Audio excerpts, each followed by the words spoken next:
Bonjour à tous, alors je vous présente ici un porte-clés un peu spécial, parce qu'en fait c'est un enregistreur vocal qui offre 25 heures d'autonomie d'enregistrement continu, avec une mémoire de 64 Go octets intégrés, qui lui permet de stocker jusqu'à 750 heures d'enregistrement.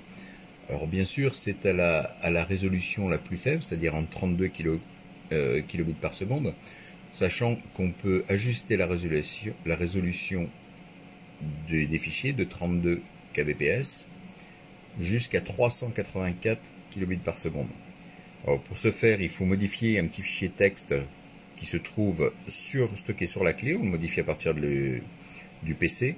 Il n'a que quelques lignes qui permettent de préciser la date, la qualité d'enregistrement et aussi de choisir entre les deux modes d'enregistrement qui sont soit enregistrement continu, soit enregistrement à déclenchement de la voix ou d'un bruit ambiant.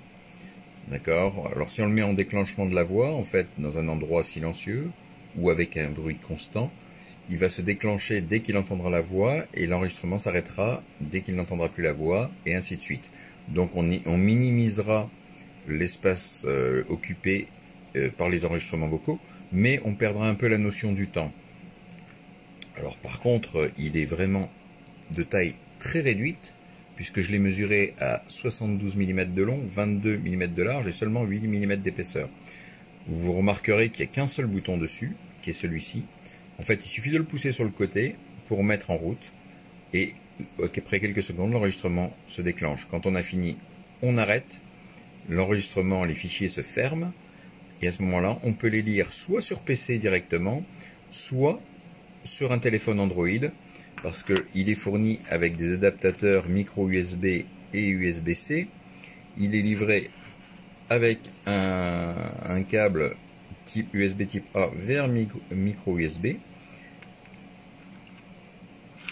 Et également, il ne faut pas l'oublier, on peut également écouter directement les fichiers grâce au casque audio qui est fourni, équipé d'un jack 3 mm 5.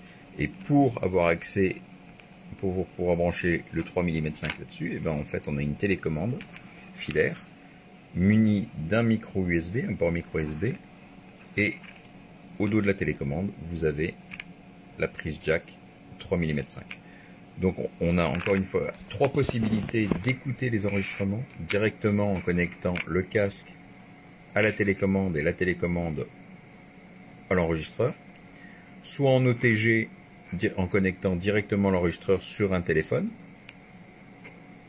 sous Android, soit en connectant l'enregistreur via un câble micro USB directement sur un ordinateur sous Windows.